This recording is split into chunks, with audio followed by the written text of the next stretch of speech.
نہایت افسوس کے ساتھ یہ خبر دی جاتی ہے اہل حدیثوں کے بہت بڑے نامور عالم دین ولی کامل بقیت السلف حضرت مولانا عتیق اللہ سلفی صاحب رحمۃ اللہ علیہ استیانہ بنگلے والے، جو کہ وفات پا گئے ہیں، اس دنیا فانی سے چلے گئے ہیں۔ انا للہ و انا الیہ راجعون۔ آپ کچھ دنوں سے کافی بیمار تھے، لاہور ہاسپٹل میں داخل تھے۔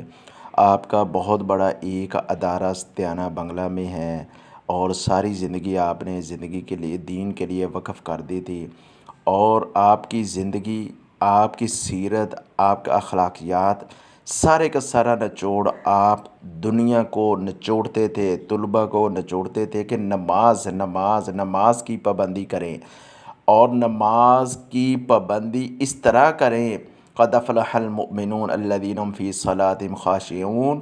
اکثر یہ ان کا پسندیدہ موضوع ہوتا تھا، یہ نمازیوں کی صفات بیان کرتے ہوتے تھے، اور مسواک کی بہت زیادہ پابندی کرتے تھے، بہت زیادہ اپنے اسٹوڈنٹوں کو، اپنے شاگردوں کو، لوگوں کو مسواک کی بہت زیادہ تلقین کیا کرتے تھے۔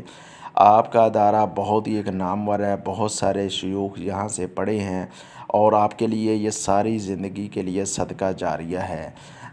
بہت افسوس کے ساتھ یہ خبر دی جاتی ہے مولانا عتیق اللہ سلفی صاحب، جو ہمارے بقیہ سلف ہیں، وہ بھی ہم سے چل بسے۔ ایک عالم دین کی موت جو ہوتی ہے وہ پوری جہان کی موت ہوتی ہے۔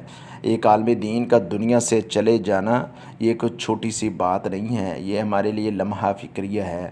آج کل علماء اس طرح کے پیدا نہیں ہو رہے، تو ہمیں اپنی اولادوں کو دین کی طرف توجہ کرنی چاہیے، توجہ دلانی چاہیے۔ ان کا جنازے کا ٹائمنگ کیا ہے، جنازہ ان کا کب ہوگا، کہاں ہوگا، کون پڑھائے گا، اس کے متعلق انشاءاللہ مکمل تفصیل آپ کو بتائیں گے۔ آپ کو یہ خبر دی جاتی ہے مولانا عتیق اللہ سلفی صاحب وفات پا گئے ہیں۔ انشاءاللہ جیسے جنازے کی خبر آئے گی ویسے ہی انشاءاللہ آپ کو بتا دیا جائے گا۔ آپ جنازے کے لیے تیاری کریں، ایسے جنازوں کے اندر ضرور شرکت کرنا چاہیے۔ قسمت والے لوگ ہوتے ہیں، خوش قسمت لوگ ہوتے ہیں جو جنازے میں شرکت کرتے ہیں۔ السلام علیکم ورحمۃ اللہ وبرکاتہ۔